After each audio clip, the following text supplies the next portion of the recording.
twice monthly meeting. Before we get started, I just let everybody know that decisions of this commission are subject to appeal. Consult your lawyer if you plan to do that. While we wait for Dave, who should be here any minute due to the traffic on Charlotte Avenue, we can dispense with a few administrative things. Number one, we need to approve the minutes from... Second. All in favor? Aye. Terrific. Okay, that being accomplished. Then the next, for this meeting, as we discussed at the last meeting, we're going to have some folks from the banking community, specifically UBS, which is got a large presence here in Nashville, in keeping with our theme of reaching out to members of our community who can help us solve problems. And Kristen Stevens from UBS, who is head of credit strategies. Is that right, Kristen? And Dave Moffat are both going to be talking a little bit. And the idea, I don't want anybody to get bogged down into, do we do this or do we do that? But rather just hear about some ideas and how the institutional world views our debt and those kinds of things. Kristen is a credit analyst, not a banker. She's not going to make specific recommendations. That's really not a role that we can play here. And then the second, after that, and before we depart, what I would like to get feedback from y'all on is I'd like to, this part of the work we've done, tie that up into a recommendation to the mayor and the council regarding the work we've done on the hotel occupant, the tourism taxes. And I'm mentioning this now so you can give this some thought while Kristen speaks. And one of the things I'd like to ask while you think about it is that we not think about specific do this, refund that, change this, but rather commit or recommend a process and a review that can be done by people who do this sort of thing for a living. I don't anymore, and wouldn't want to do it if I could. But commit to a process that involves a substantial, the people who are professionals, who have expertise in this area, and who can advise the mayor and the council on next steps, given the work that we've done. So be thinking about that as we. As Kristen and Dave speak, and as we wait for Dave. Does anybody have any questions about that? Just stick in with the understanding that one of the next steps might be do nothing.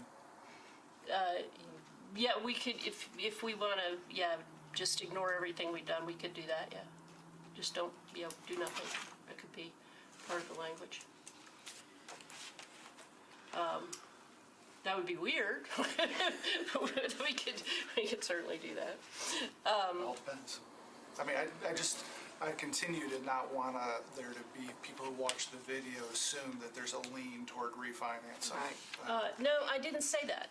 What I said was committing to. I want to make sure that there's okay. clarity for people who watch this right. and in the report that there's not a lean toward refinancing. Nobody's saying refinancing is a good idea or not a good idea. No, and what I'm suggesting is that we make a recommendation to commit to a process to investigate the kinds of things that might bring us greater flexibility.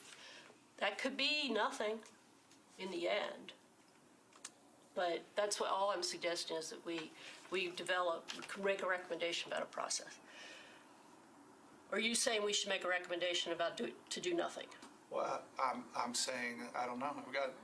As long as we're keeping an open mind, one of the options should be that to the extent doing something has a very high chance of throwing away the state side of the sales tax money, that it could be that it makes sense to not. We can certainly caveat it. I think we've reached the conclusion that we don't want that to happen. Right. That we're not trying to flush money that comes to us through the state down the drain. I don't think there's any, I didn't get that out of any of our meetings, really. But I think some of the you bond actually issue. argued, I think you actually argued that at one of the meetings. I thought we were having an intellectual discourse about different points of view. Okay, well, I just want to make sure that where we're headed to on a report doesn't inadvertently leave the impression that anything in particular is the right way to go. Yeah, no, and I don't think we're in the position to make a particular recommendation, not having the expertise of a lawyer, a banker, financial advisor, all those people. Right. Okay, great, thanks. I just want to make clear, I guess from my own thinking, that what we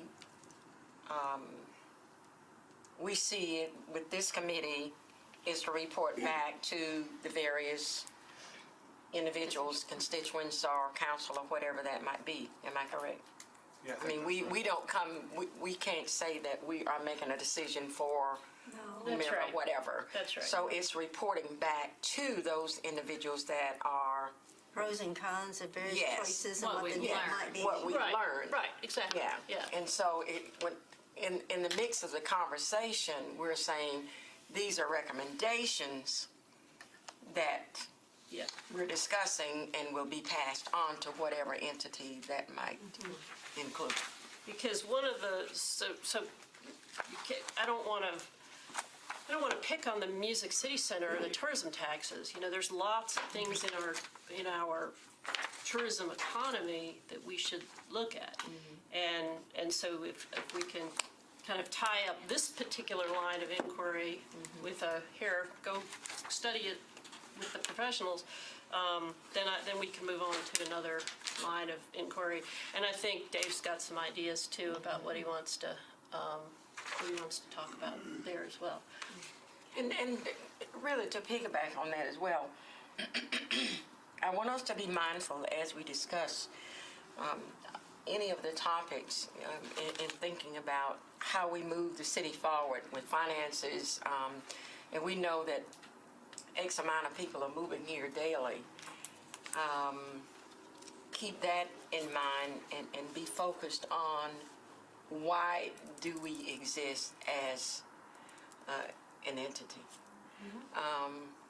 Not to put it as harsh to say, we're here to overlook this, or this, or say that we must do this because of special interest here, special interest there. We're looking at the global component of it. Does that make sense?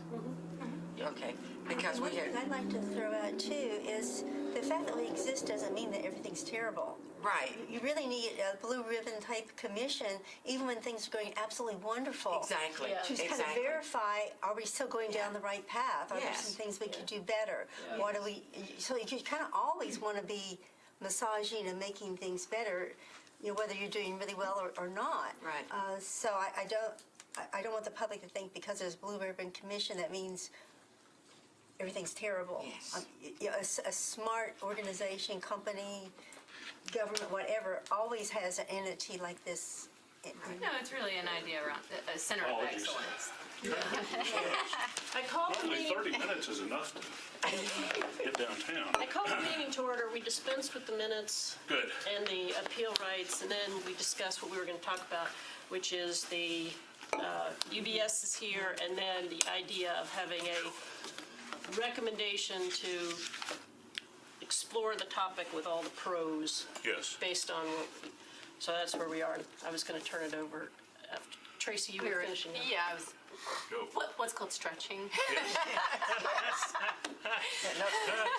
Filling time. Yeah. Well, again, my apologies. I don't know what It to is say. what it except is. for- It's was traffic. terrible. It was terrible. It's traffic. It's Yeah. terrible. That's it. How are you? I'm well. Right. I survived. Well, we survived. Oh, gosh. And- How long and, have you had power? An hour and a half? Seriously? Yes. We've been without power since, since the tornado hit, until about 30 minutes ago. Okay. So we were going to turn it over to the folks from UBS. Please, and let's do that. Let them, because I'm a health care analyst on Wall Street, I forgot to order the projector. I barely have my brain's leaking out my ears. As a healthcare analyst, you really should have bought a big bottle of Purell. I washed my hands before I came here. I hope you did too. But they brought some books. Okay, so great. To assist me with my lapse in. Where would you like us to? Yeah. Why don't you just come and sit, pull up a couple of those chairs and sit, and that'd be great, and then we can go from there. Does that make sense? Sit here. Yeah, that's fine, just pull it in. Yeah, just come up and sit here if you want. Just sit on the Join you ends. guys Yeah, just sit up on the there. ends. of the Time, table. That's I fine. always Yeah. have some extra materials. Yeah, so nobody bites, I don't think. You can need some, David. This is Kristen Stevens. Kristen Stevens, she's a head of credit strategies for UBS, so she's not a banker. She's someone who can talk authoritatively about our reputation as a creditor or as a borrower in the market, and just discuss things that we should consider as we move forward. You're joining me here? Great. You made it sound so bad to be a banker. Sorry, Dave. Today's probably not a really good day. No, it's actually a good day to be out of the office. Let's just Out of the office, it's a good day to be in the bond business, I To lose guess. your cell phone. Anyway. The Treasury's pricing in another 75 basis point cut. It's like, okay, it'll be zero here before long. Or negative. Borrow money. Please, So- let's not go there. So thanks again for letting us present to the Blue Ribbon Commission. Appreciate y'all's time, especially in the wake of the terrible hurricanes in the north and east of Nashville. Just awful. The good news is that you get to see a lot of Nashville groups coming together, like the Salvation Army and others, and doing some great things. So Nashville's strong. What we wanted to spend time on today, in the short amount of time that we have, is first of all, spend a little time talking about Metro Nashville's general fund or general obligation credit, and then some considerations or potential financing ideas that could be of interest to relieve some of that pressure on this side of the convention center. Do you want to talk just briefly for the audience in TV land, the difference, what a general obligation bond is and how that might differ from, just a Sure. little primer on that? So in a nutshell, a general obligation bond is a bond where the municipality commits to raising taxes to the point that they will be able to always pay those bonds off. A revenue bond, on the other hand, like a water and sewer bond, is the security of that bond is based on the water rates that a municipality would charge, so there wouldn't be any crossover to the property tax. So it's a true revenue bond. Thanks for that. So we did our bios and pictures on the next page. We can quickly run over that. That's page 2. Page 3, sort of why is UBS here? I would say that we're a community partner located right across the street from City Hall here, and have been for quite some time. We've got close to 1,400 professionals in the metro area if you include our wealth management practice. 1,200 or so of those professionals are located just across the street in our Business Solutions Center. And we have been named by the Chamber as the largest financial services institution in Metro Nashville. But in addition to being a true community partner, if you flip the page, we're also a large holder of Metro's bonds. If you size up our retail network that obviously holds a lot of municipal bonds against other institutional holders of the Metro's bonds, we're the fifth largest holder across the major liens, being the general obligation lien, water and sewer lien, and convention center convention center lien. So that's sort of why we're here and what we wanted to touch on. And I'm going to now turn it over to Kristen, the credit analyst, and let her go through some of the considerations. Thanks, David, and thank you everyone for having us here today. Emily, we really appreciate the opportunity to be here, and thanks for your explanation of what a general obligation credit is. We're going to start this presentation by talking about that. General obligation credit is typically the most significant one in any local government or state government's debt portfolio. It's a reflection of that entity's full faith and credit taxing power. So, your typical state or local government might issue a number of different types of bonds. You gave one example being of a water bond, but there could be a bond just secured by a specific tax stream, say, for example, a tourism tax stream. But general obligation tends to be the primary one. When investors think about a city holistically, they think about that general obligation credit rating first and foremost. So before we start delving into some of the other liens that other types of credits in the city's debt portfolio, I know we're going to spend some time today talking about the convention center credit. We felt that it was important to start at the top. Let's look at the city as a whole and what's going on there, some of the rating agency strengths and weaknesses that are currently under consideration, and how those weaknesses we could potentially address in a forward-looking basis. And it certainly is interesting times. We're happy to be here after all of the events that the city has witnessed over the past week now, and the country, the world as a whole. Whereas a few weeks ago, everyone thought the economy was really on a stable trajectory. We have nothing but volatility now. And when you think about the impact of something like that on both state and local tax revenue streams, it's all the more important in terms of budget planning and thinking about recession preparedness and all of that going forward, as well as recovering from the tornado event that just took place. So to start on page 6 of your book, we thought we would review some of the considerations that we understand are on the city's mind pertaining to the budget. We understand that in the fiscal year 20 budget, Metro implemented a corrective action plan to address a budget gap of about $41.5 million, which was approved by the state comptroller at the end of last year in December. And that plan, as delineated here, include a number of different components. And we understand you're now in the process of the fiscal year 21 budget, working through that for potential approval as early as beginning of June 2020. And the same theme, if you will, from fiscal year 20 carries over this notion of structural balance, which is simply getting revenues and spending to meet at the end of the day without relying on any type of one-time solutions, which a rating agency tends to look more negatively upon.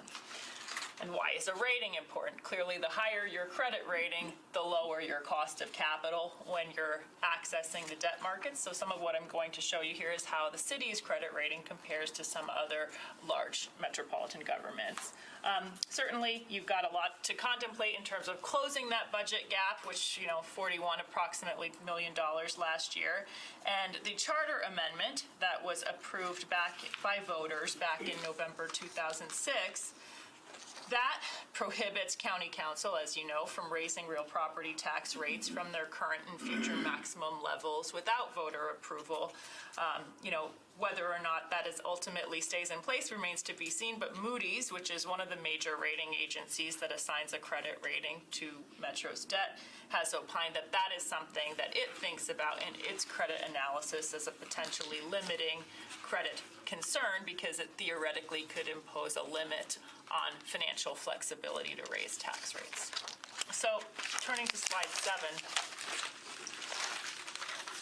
I've got here some of the feedback from the most recent rating reports from S&P and Moody's, which are the two rating agencies that do rate Metro's general obligation debt. Standard & Poor's assigns a rating of AA. Moody's assigns a rating of AA2. And for those that aren't familiar with the nomenclature there, they have different terms, but they're basically equivalent. AA2 by Moody's, is exactly the same in ranking as a AA by Standard & Poor's, just a different scale each company uses.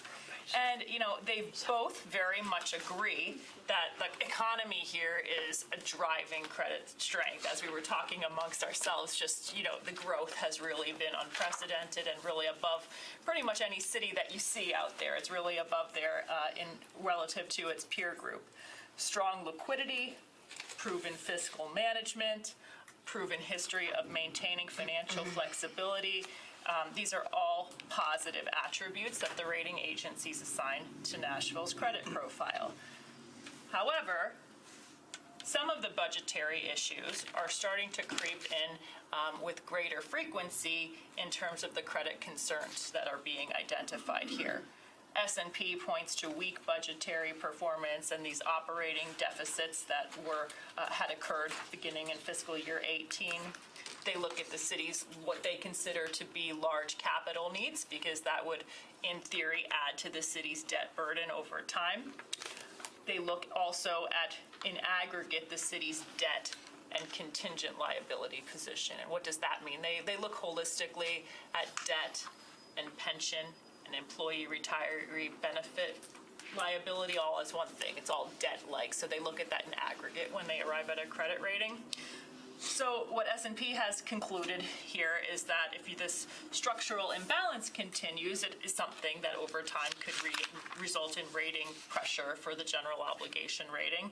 And they also, and I will show you a chart on this, but the city's reserves are lower than a lot of the peers in the peer group here. And if the city is unable to strengthen these reserves to a level that is consistent with other local governments rated AA, that's something that over time they have to factor into the rating.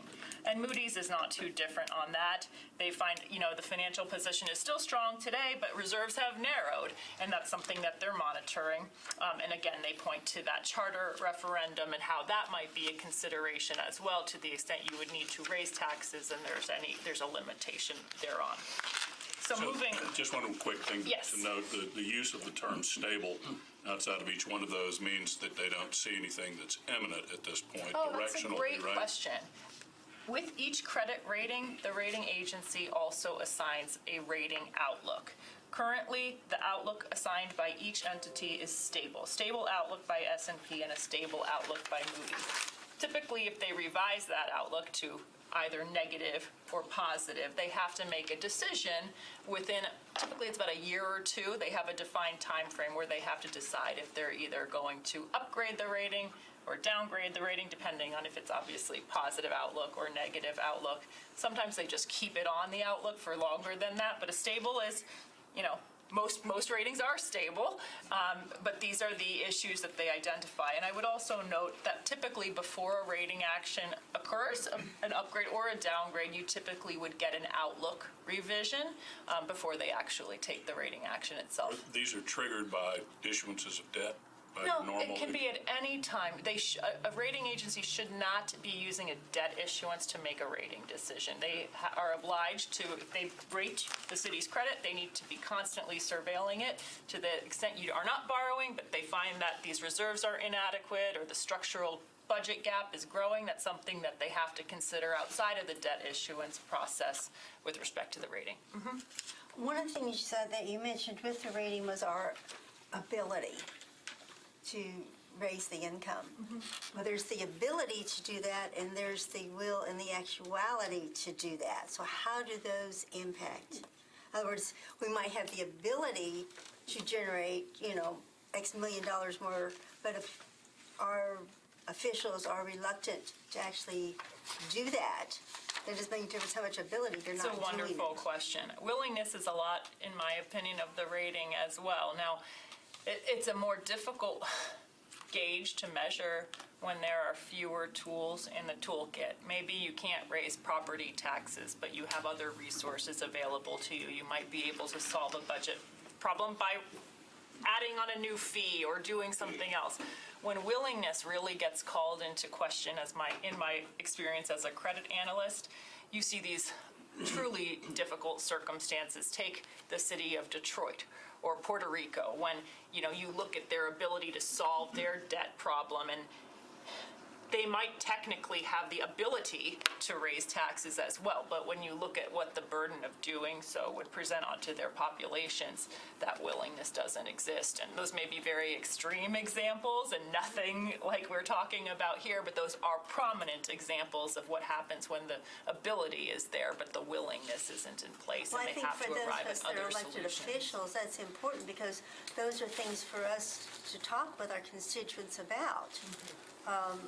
And investors, I should put Right. it from their perspective, when you bought a general obligation bond, you were investing in the belief that management is going to have both the ability and the willingness to find a way somehow to honor the pledge to repay that obligation. I think there's a fairly credible school of thought that notwithstanding the property tax referendum cap, we would do Something. we would do something. We would, if it came down to that, the charter amendment would fall away and the bond obligation would be honored. Now, when I turn to the next slide, I want to talk a little bit about the issue that the rating agencies have identified as a key one for Nashville, which is its available reserves, which in its view are something that are at a level at this point that are presenting a bit of a rating concern. Now, when do you really need a reserve? It's when there's potentially a shock to the economy. A tornado. A tornado, great example. A recession. So, as I said a few weeks ago, if I tried to give a discussion about recession preparedness, I didn't have a lot of ears on the topic, but now it's increasingly relevant. And how do we prepare as a state or as a local government for one? It's become a growing concern. So I wanted to borrow from a report that Moody's prepared recently, which I thought was a very well done piece. It was they took a sample of the largest 25 cities by population, and they provided an assessment of their recession preparedness. And first, to understand where you're going to go today, you have to understand where are you coming from the last recession, for example. And I think, you hear you see what's going on around us and you figure, oh my goodness, what do we do? How bad is this really going to be? But the Great Recession was also a very significant downturn, and some of the data here, it gives you some comfort to an extent. They found, for example, that most of these largest cities by population are unlikely to have a sudden, unexpected drop in revenue over 5% of their budget based on the largest one-year decline in a prior downturn. Now, for this sample of 25, the median drop was 2.7%, and that was between 2007 and 2011. That was this period that Moody's studied, which I realize is longer than the official term of that Great Recession, but in munis, which tend to lag just by nature of property tax collections and what have you, you find at the municipal level, sometimes a recession that is shorter at the national scale takes a local government longer to get out of. So they gave you at Moody's a longer time frame. And they said, quite frankly, 5 cities had no decline at all. And you can see those declines, the positive ones being in green on this bar chart. And we've demarcated where Nashville is in the middle of each slide with your logo. Another measure, though, that I should mention is that fund balance as a percentage of revenue, which is your overall reserve balance during this period of time, did decline for every single city in this sample, and the median peak to trough decline was 6.1%. I just think these points are important because it gives you an idea of how much your revenues could drop and your fund balances in a recessionary event. Now, if we turn to slide 9, how are cities and states going to prepare for this downturn? Many of them, even though we've had, a decade of growth, economic growth, revenues have been growing, it hasn't been as positive as one might expect because spending pressures for many cities, states really have outpaced revenue growth during this time. So, even though we've had a strong recovery, it's been a slow and a gradual one, and spending pressures, primarily pensions being a big one of them, infrastructure needs, it continues to challenge the budget. The bright spot in all of this is that over this period of growth, most city governments, states as well, have really been building up these rainy day funds to levels that are at record highs, quite frankly. Now, you don't see this here in Nashville, which is actually at the low end of this scale here. Median reserves, according to this report, reached 32.4% of revenues in fiscal year 18 from about 24% in fiscal year 07 before the recession hit. So a pretty big growth on average across this sample here. And if we look just on a nominal basis, that would be increasing from 387 million back in fiscal year 07 to 582 million as of the year where the most recent data is available. But as you can see, we aren't below this median, which is the black line on this chart. If you are all the way up from the bottom here, these red columns up through Columbus, basically. Another metric, fund balance coverage of peak to trough decline versus median. What does that mean? This is an interesting chart.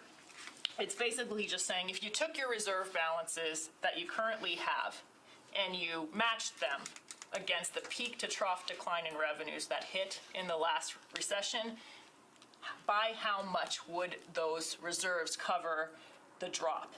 And that's why you see coverage by times. Every government could cover the drop by at least 1 times, and Nashville is your second one on the scale, so it's basically just hitting that 1 times threshold. But you can see for most, the median is significantly higher at over 5 times, and you can see where others of the 25 rest as well. So with that in mind, I'm going to turn it over to David to talk about some other considerations. And part of the reason to sort of frame up the general obligation credit is that a lot of bonds that Metro Nashville issues are counted against the general obligation debt, not limit, but they're counted against your general obligation credit. So the convention center bonds are not different. The larger component, the 2010 B bonds, have that non-tax revenue pledge that Metros use on a number of different facilities. So I'm on page 11, and this is not anything new. This is a snapshot of what the convention center debt looks like. You've got that small component of tax-exempt bonds, followed by the 2 larger components of taxable bonds. Those were done as Build America bonds with make-whole calls. Make-whole calls provides the issuer some flexibility, but it's basically a call on the bonds where you end up making the investor whole, as if that investor stayed in the investment the full length of the bond. And at the bottom of the page is the debt service. So the debt service is running right around 40 or so million a year. So if you flip the page, Just one question. I'm sorry. Maybe this is just. I'm sorry to show my ignorance. But when the 2010A falls off there. But the debt service level does not apparently come down much. No, so the 2010 debt, the tax exempts were put in place, and then the rest of the bonds were wrapped around that. So for an overall debt service, so you were solving for an overall level debt service, which was just shy of $40 million. Okay. In other words, there's more 210A2s in 2028 than in 2027. Yes. So the way to look at it. So essentially, yeah, the debt service for the A2s is shortened, if you will, and then made up for after 2027. Right. Essentially, that's what it amounts to. Yeah. And that's so the constituencies are not paying any big spike in debt service payments any year. You try to just keep the amortizations of all the bonds relatively consistent. Okay. So every year, the convention center needs $40 million, year in, year out. Yes. Yes. That's the bad news. Good news is on the next page. The revenues, as you guys know, have been wildly successful. So if you think about, the 2010 column here all the way to the left, that's when the debt was put in place.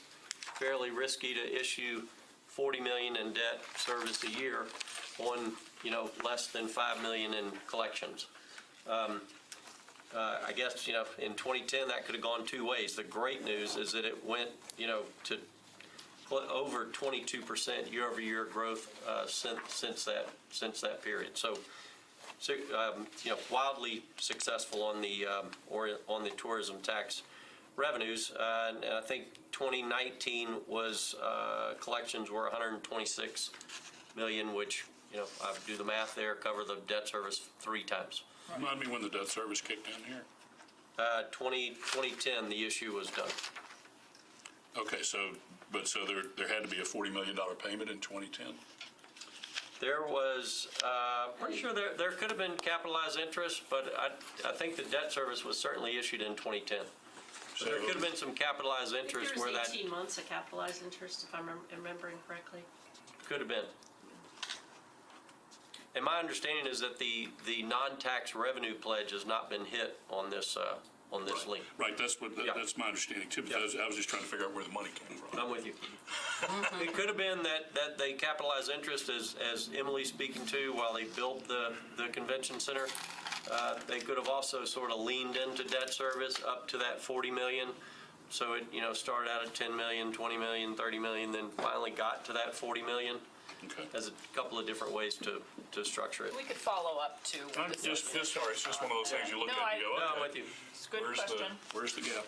So, flipping from 12 to 13, situational analysis. I guess the bad news is that the bonds were structured with a make-whole call.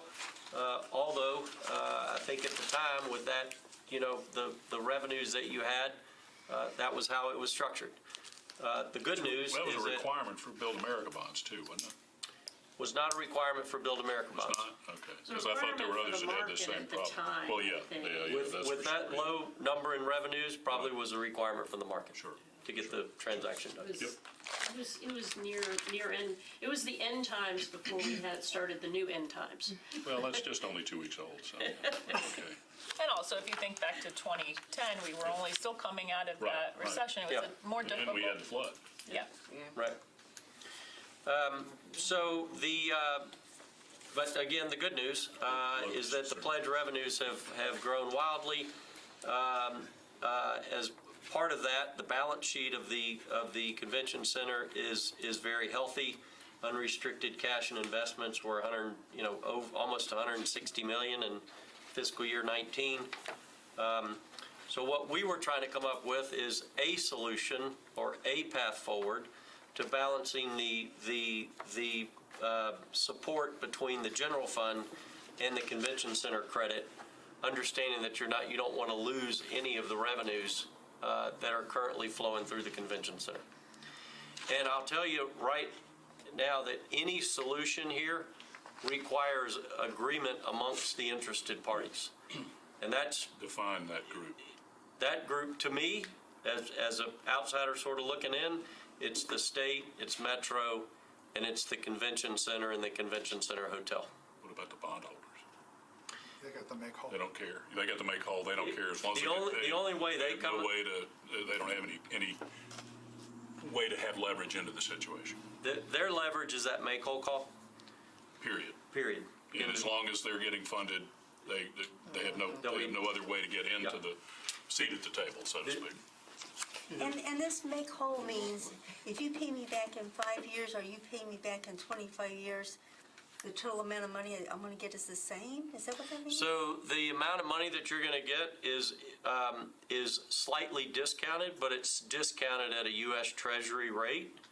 So you're going to get that amount of money early. Kind of like time value of You're money gonna get the kind of present thing? value. You're going to get the present Yeah, the value time value of at a money. very low interest rate, so that if you then turned around and invested that money in treasuries, which are obviously a lot, very secure, your rate of return would be the same rate of return that you would have gotten had you stayed in those bonds. The treasuries aren't doing anything. I mean, they're like, They're- going to be negative. I mean, the 10 years, 50 basis points today.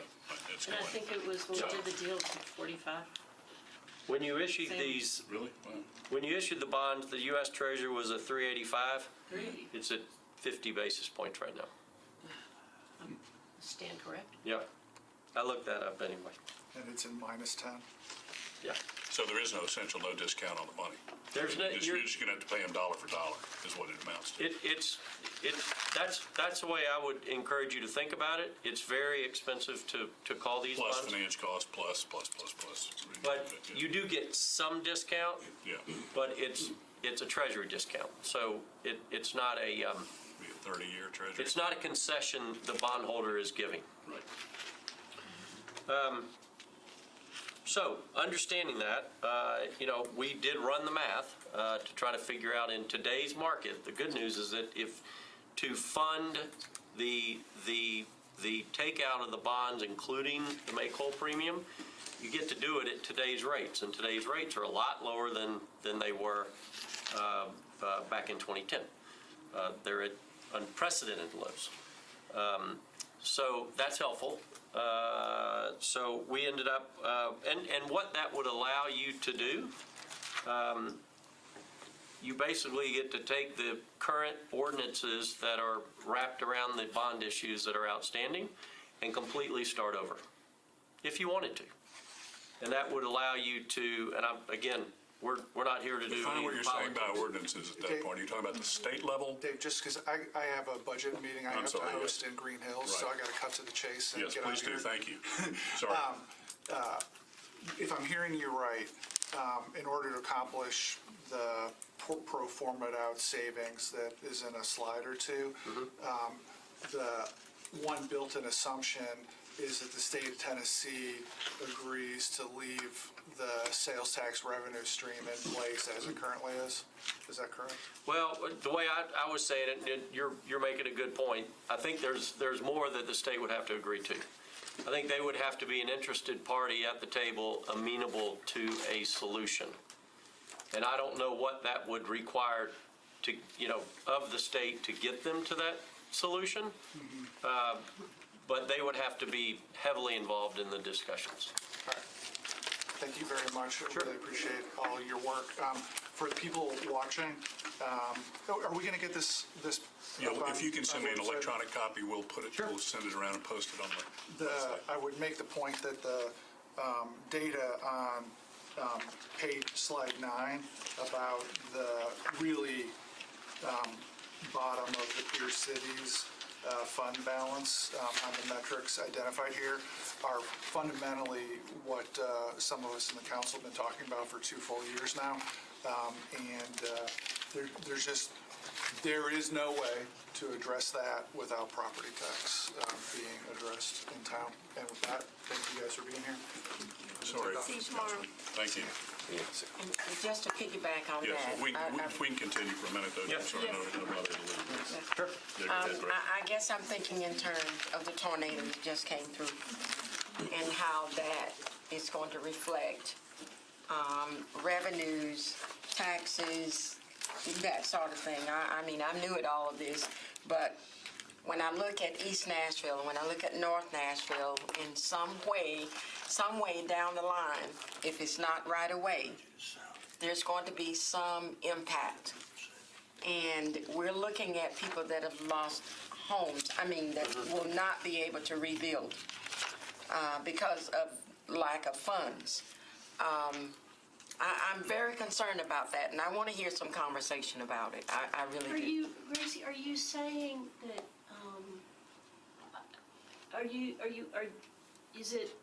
is it like, maybe the way to think about this is we're facing some just really extraordinary circumstances? Yes. Potentially. Maybe coronavirus blows over, maybe FEMA comes in and doesn't fight with us like they did over the flood, but let's just assume the worst case. Is that an argument in favor of improving our financial flexibility as a city? Well, no, I'm not. Because I I guess- see, I'm trying to solve that concern by thinking of what we've just learned here a few minutes ago. That's Yeah, what I'm I thinking. guess I'm thinking down the road with those individuals that will not be able to rebuild. because of the damages and what have you. And there's going to have to be some way for those individuals, and some of them may be able to rebuild tomorrow. But let's face it, it is what it is. Others may sell and say, no, I don't think I want to do this anymore. And property values will also creep in. As a homeowner myself, what do you do with this situation when we're looking at all of the revenues that we're talking about here? How much, and I'm sure that's down the road, and I don't expect an A1 answer right away, but I'm looking at reality. Well, I can give you a broad picture, and I want David to at least have a chance to kind of get to some of the key points of this. Yeah, But yeah. broadly speaking, ironically, in a natural disaster event, typically like a tornado, if we look at what happened in Houston after superstorms, you have such a recovery effort, and that actually temporarily at least increases tax revenues while you see some of the economic activity around the rebuilding. So that, for short term, that's helpful. It's hard to quantify to your point Well- how much. And then interestingly, in this backdrop, we also have these negative vectors, the pandemic that Yeah. we're facing, I couldn't tell you today exactly how one would offset the other, but those are just broad points. And maybe David can talk about the idea being here, how you asked about the ordinances and all of that, and Yep. how it could be restructured. So let me turn it back So- to David on that. So the set of documents, the bond documents that were created in 2010 to issue the set of bonds on the convention center, if you were to refund those bonds, those ordinances are defeased. So you get to start over. That's both good and bad. That can be both good and bad. And I'm not saying that's the right angle. I'm just saying it So gives you an the- opportunity. The actual implementation of the statute at the state level, there is a clause in there that requires that the revenue source goes away if these particular bonds are in fact refunded. I don't think it's the particular bonds. I believe it's debt associated with the convention center. I had that in our first presentation, the Right, language of that. right. I don't, because they didn't, when they wrote the statute, they didn't know. This was where I think Councilman Mendez wanted us to have Jeff Oldham, or at least get an opinion from the bond counsel for the city at some point. Is that you? That's me. You're all saying it the right way. I mean, Okay. it's different ways, but you're saying all the right things. That if you refinance this debt and do something different with it, the state would have to sign off on the continued availability of TDZ funds toward whatever that new debt was. What's the mechanism by which they sign off on that? Is it an administrative action, or does it require a legislative change? Administrative consent. Y'all have all described it exactly right. Okay. And I want to be clear, Dave, I don't mean to bring in that a tax increase or whatever on property or what have you. But we can't overlook the elephant in the room, sort of thing, in which it is going to impact the taxes no matter which direction we go. But I just want us to be mindful of that, because, anything can happen. And I'm sure you guys are the analysts, not me. Well, one of the issues with the current structure, as he mentioned, is that, for example, the subordinate lien of this convention center debt does have a backup pledge into what's called the city's non-tax revenue. Because it does, it actually is getting counted by the rating agencies as if it were just direct debt of the city. If you were to restructure this, you would, in theory, not, but what if you didn't use that backstop any longer because the coverage is so much stronger than it used to be? Then that creates some relief for the city's general obligation credit, as also theoretically you could create some relief if you didn't apply all of these revenues to the convention center debt anymore. You So would how have much it of the city's for other general purposes. obligation debt is currently restricted by this pledge within the convention center debt? In other words, how much cash flow, how much debt service is restricted. Well, it's not being used. It's actually not being drawn upon. So it's not an actual outlay at this point. Yeah, It is not a an outlay. theoretical outlay, and so there's no reserve requirement as you would have as if it were true general obligation debt. There's not a reserve sitting there to take care of that or requirement for that debt service. Wouldn't you agree, Kristen, that when Nashville's debt on a debt to population or any of those kind of matrices are used or those indices are used, this debt is counted in that? Sure. Sure. No, that I understand, but it's as in terms of actual cash or debt service. Right. It is not a requirement, but it is in terms of the consideration of the financial viability of the city. Exactly, because theoretically, it could be drawn, even though it has not Right. been. Right. So to Gracie's concern, and I think if I rephrase it, the concern is that a lot of people lost their homes. They may not rebuild. The city doesn't have necessarily the finances to support keeping them in the community. They may find themselves in a position where they're paying taxes on their property that they can't live in. Exactly.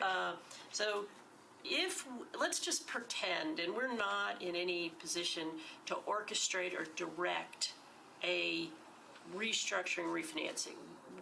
What this commission could do is say to finance office and the legal, you all go see what could be done here. Go get the experts involved. But if we were to wave a magic wand and the comptrollers likes what we're doing and the council likes what we're doing, the mayor likes what we're doing, would there be more money to support these kinds of things?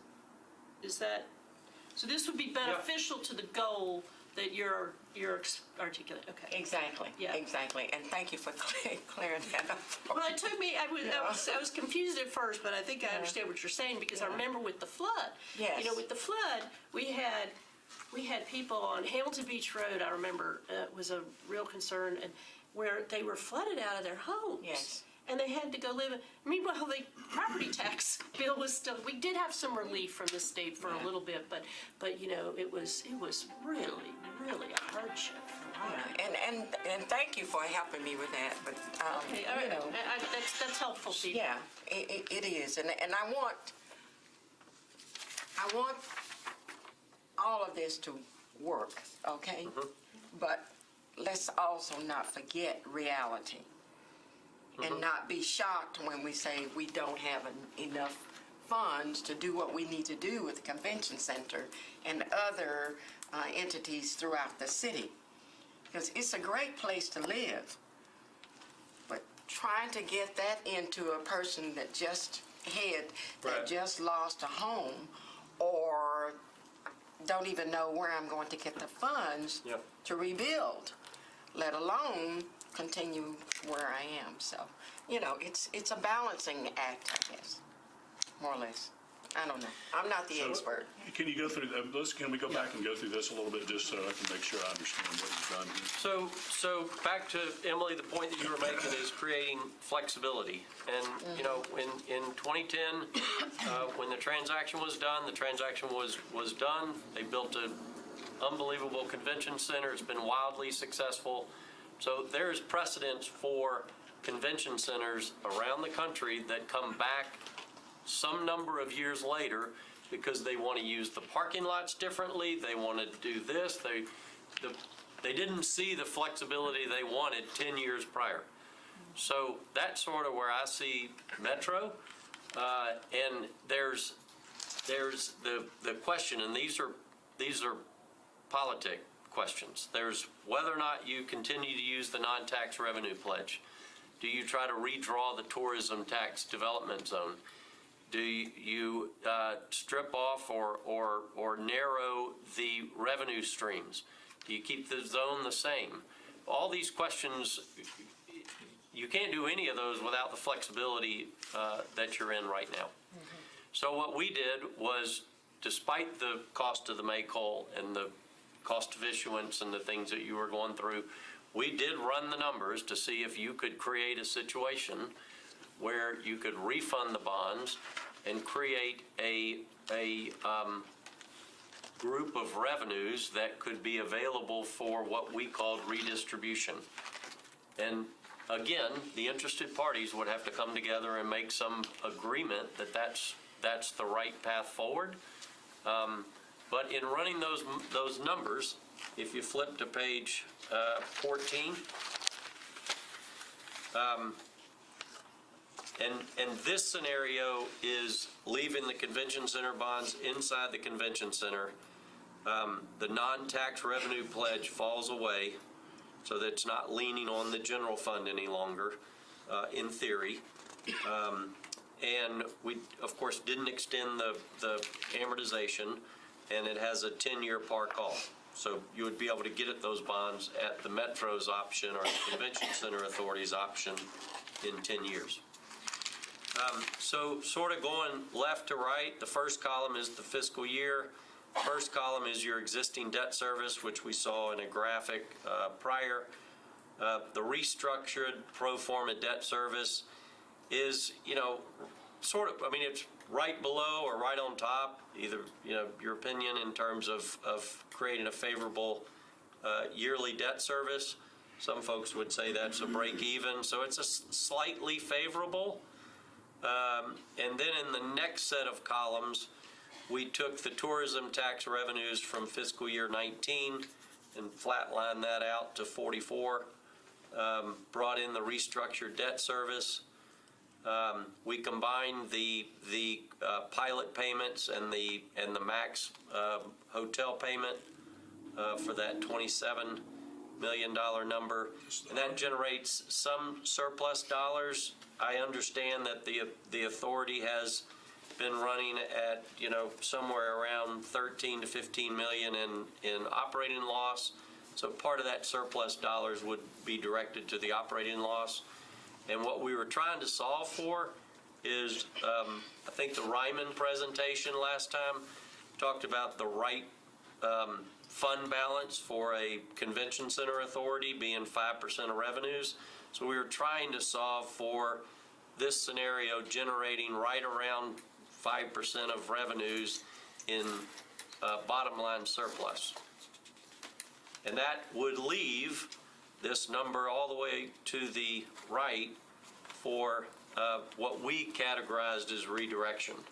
So I'm sorry, you mentioned that there's an operating deficit currently. Where is that accounted for? So the operating deficit is really, if you just look at the operating revenues of the convention center and the and the expenses, and I think I had that offline, but it ran right around $11 million in 19.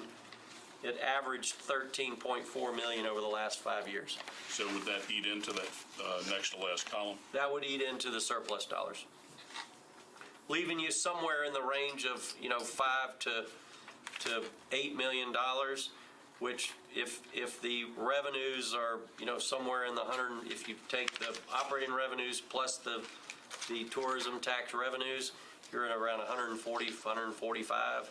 So you're generating a fund balance increase of around $5 to $7 million a year. I don't want to get into specific questions because this is, of course, a theoretical thing, but theoretically, hypothetically, a redirect could also include aiding the convention center if they hit a snag for a few. Okay. So you wouldn't be shutting them off from those revenues if they needed them for capital or operating or But whatever. that would restrict the city's ability, if they had a call on that, would restrict the city's ability should restrict the city's ability to make it a recurring revenue source at some level, right? Because you'd need to be counting it as a non-recurring source. For the convention, let's say 2021 is a terrible year for tourism, and you wanted to wipes it out. Yeah, then you might want to redirect that way. Just keep that. But again, that's a non-recurring use. Right. What I'm trying to get to, anyway, I'm sorry. No. I get what you're saying. I was just thinking about extremes, and you wouldn't want to close yourself off from. But again, the state would have to agree, because the largest source of this is, the hotel motel tax and then the TDZ funding, right? Those are the two big sources. So the state would have to agree that the city would get to retain all of those funds to be able to produce this redirection column. No, you're spot on. And maybe if I could just also clarify on my remarks, because credit quality is always so important to every one of us here. While I focused on reserve balances in this presentation, simply because that is an issue that the rating agencies is presently flagging, let's all be clear that there are a lot of factors that go into an ultimate credit rating, many of which the city compares quite favorably on, and also its credit rating is presently very strong. AA is the third highest rating a city government could have. AAA, AA+, and then this AA, which you're currently assigned. So not trying to, highlight one specific component of the rating in But isolation. again, the comptroller raised the cash management as an issue, and so the reserve funds are. That is the one thing that's a little out of line Yeah. relative to the factors that make up the overall And credit reserve rating. funds are going to take an additional hit because of the initial expenses here that we're incurring currently. I mean, police are on 12-hour shifts. Right. Plus cleanup, plus Right. fire, plus. Yeah. Unpredictables. Right. I mean, those are things, I don't know how, I don't know if we know or could make a comparison to the flood in terms of kind of those emergent costs, if you will, that we incurred during the flood to this. I have no way to draw a line between the two. It's almost impossible. Right. Different crises. Right. Yeah. Yeah, with the flood, we did not document the condition of certain things. So when we said the bill to FEMA, they said, well, that was already broken. We had a little bit of that. A lot of I that. think that's going to be pretty clear, though. What? It's going to be pretty clear a tornado comes through. It wasn't already That's what the point I was Yeah. making is with the tornado, it's Yeah. a little Yeah. more clear than Yeah. it was with the flood. Well, you've got the evidence. Yeah. Yeah. It wasn't a building. It's there. It isn't a building. Right, Yeah. right. Okay, well, I think. If I Sorry, could go raise ahead. one point really quickly, and this goes back to, I just want to make sure that we're all clear on this. Back on page 6, under the charter amendment limitations, I think it's not exactly accurate. Okay, I appreciate the Technically, the clarification. amendment doesn't allow us to go above the rates that were existing in 2006, which was, I think, $4.62, 69? It's not limited to reappraisal years, that was a question I had, so it's. The reappraisal years come and go. Yeah. It's $4.69. That's the tax rate that we cannot go above. We have since then, the tax rates have come down. Right, yeah, we're at due to 311, right? reappraisal Yeah, years. 315. 315 and these are combined rates. It's come down to 315. So there's actually currently, So it would reappraisal not is next require a year. referendum for some Would sort not of require a property tax referendum. increase So I just less wanted to make than sure that, because $4. in That's here it says helpful that too their for- current tax for rate. rating agency and investor outreach, because this is really the concern that a rating agency has raised. And this is how that agency has characterized it. So in terms of improving the education and the outreach, That's why you go visit them. I just want to make sure that when we have current written here, that's not exactly accurate to what the charter Right. referendum calls Okay, for. thank you. All right, do you have the structure of a motion in terms of a recommendation to the administration and to the So what I asked before you got here, I asked everybody to, during the course of this presentation, to give some thought to some points that recommendation would make.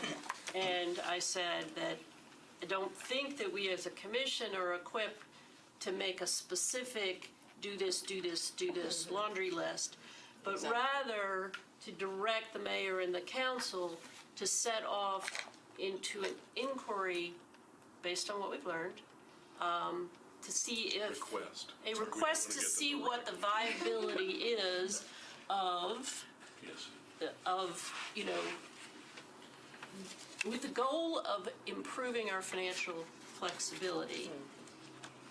We recommend that the mayor and the council look towards, or engage all the experts, bond counsel, financial advisor, bond underwriters, who am I missing? The comptroller. The comptroller, thank you. And Legal. What? Legal. Oh, yeah. You said that earlier. legal, finance, Well, all of the apartment yeah. major, yeah, legal, finance, Departments. mayor's office, because it requires that decision. Mayor's office, the metro, the Convention Center Authority, that was one you mentioned, Yes. Dave. The comptroller, Got that? who else has a hand in this? You mentioned the financial advisor and bond counsel present. I guess if anybody else wants to come to the party, they can, and they will know. Well, and how about anyone that Any of these people deem are necessary to the discussion. yeah, that's a great way to expand that tent as big as you want. did we name the finance person? Yes. Yeah. Okay. So the mayor and the council, and this will mainly, I think, fall to the executive branch to then make a recommendation to the council. But the mayor and the council undertake a review and an analysis involving all the experts we mentioned with the goal towards improving our financial flexibility by allowing potentially greater access to the tourism funds, all within the confines of the law. Is that a good direction to head off in? I think that's fine. The question is, okay, so you've got people on this group that are the mayor's office and the council. Should we abstain from voting on such a resolution? We can't. The three of us don't vote. We are all non-voting members. We I are wasn't looking here. at you. I thought she might be a voting member. We are all ex I've been officio. sitting in the wrong seat, but I haven't been voting. So, I'm going to go back and watch the films. So, trying to do. But I think the motion is fine.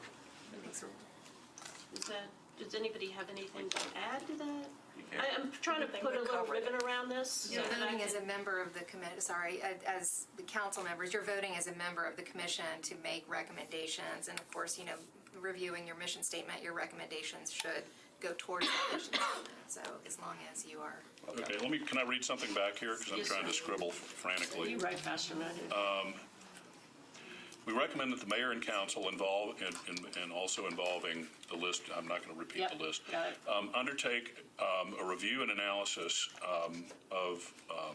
with the goal of improving the financial flexibility by potentially providing broader access to funds from tourism currently restricted to CCA debt service. Because that's essentially the I restriction. think that's fair, yeah. Yeah. Does anybody? Because if it's coming into the general fund now, it's coming into the general fund Right, now. yeah. I don't care. Right. Okay. I will work on this a little more and circulate it. can I add to that? Should it? I like the idea of general overall flexibility. I wonder, that's not the only goal. Thinking about all of the different balancing impacts, that the ripple effects of different decisions, that having greater financial flexibility while a good goal may also cause other things. I don't know, I'm just wondering if there's any other language that we might give guidance that in some of the Might be discussions inclusive. that would be more inclusive than just stating the goal of financial flexibility, while maybe a priority goal that I'm, Well, maybe you know, it's I'm kind of, creating greater financial flexibility while maintaining our commitment to our convention center and our tourism business in Nashville. So I'm not trying to suggest anybody repudiate those, Right. which we said, I think, at the beginning, but rather that we honor all those commitments while at the same time saying, right, it's kind of like preserving our existing commitments, but trying to improve the situation. I mean, Exactly. trying to improve the flexibility without Yeah. losing flexibility in maybe some other stakeholder areas. Does Right. that make sense? Yeah, so maybe So what, other stakeholder areas in that case would be what? I'm sorry, Tracy. Well, it would maybe our current commitments to the convention Okay. center and Got it, okay. tourism as an You didn't economic mean, driver. Or anything out beyond kind of that, whatever's contained within that. I'm not sure if I did or not. I mean, I don't know that I You don't understand wanna- all the. I'm just thinking of you say this is the goal, Right. and drop that stone in the pond, and the ripple effects are, well, you might, when you say this is the primary goal, there are some other things you give up on, and I'm just trying to make sure that we understand when we say this is the recommendation towards this goal, right, that we're either cognizant of and make mention of how we might balance those different priorities in the context of trying to achieve greater financial flexibility for the city, Right. without One of the things causing we know- other contractions. One of the things we know in council. I know what you're saying. I'm trying to find the right No, words. yeah, because, I mean, one of the countervailing threads here is that the convention center believes that they need additional space. right, Right. yeah. To be able to do this. So if you would want, in the interest of them being able to continue to be successful, and nobody on this commission having any authority to do anything, or forego their, or make a judgment about that, that again is part of the process for the council and for the administration to do. But they have said that. They, I mean, they think they might like to fund it out of cash, right? I Right. mean, which,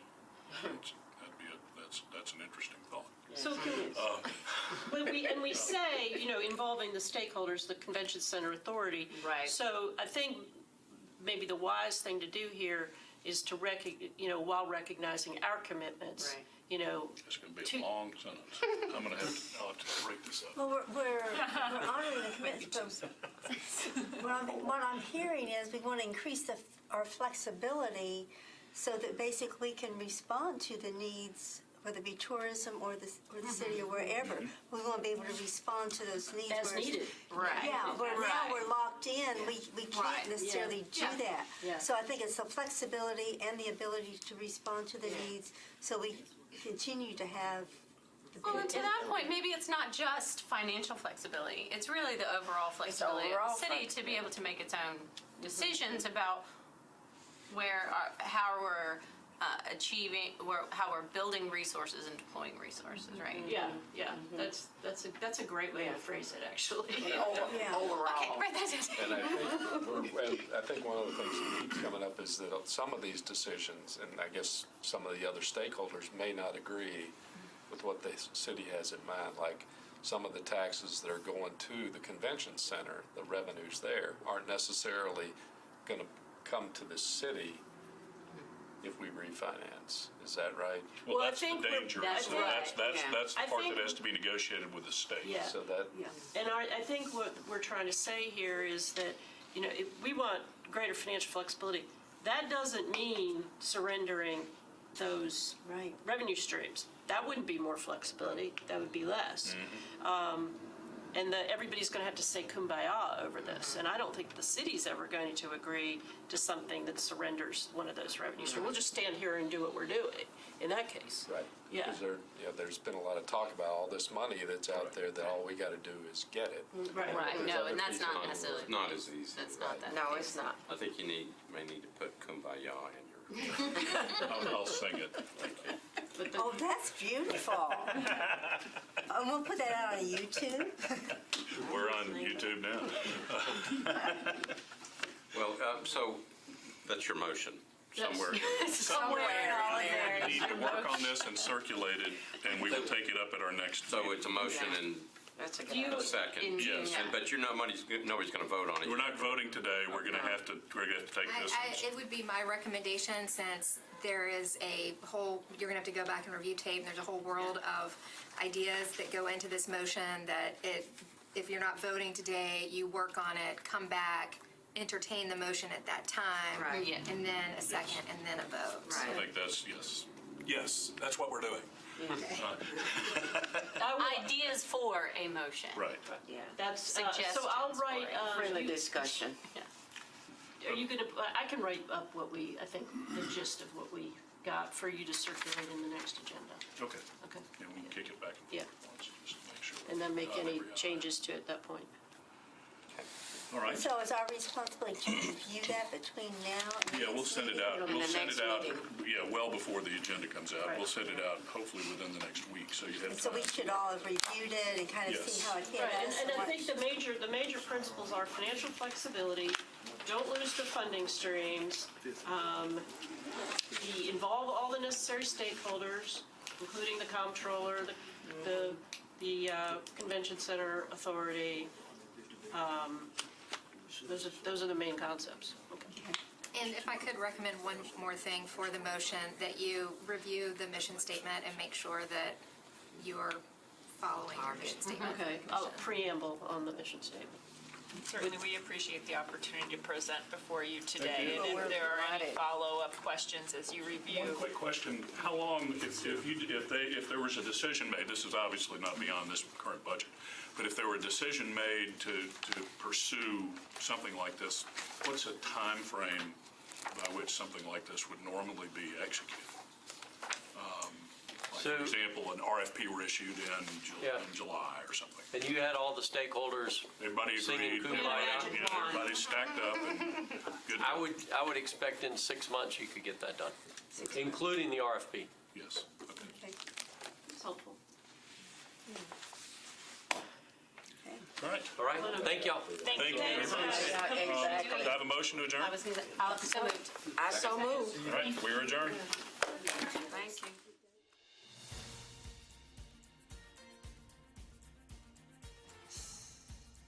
This has been a service of the Metro Nashville Network. If you would like to see this presentation again, or for more information about this and other programs, visit nashville.gov.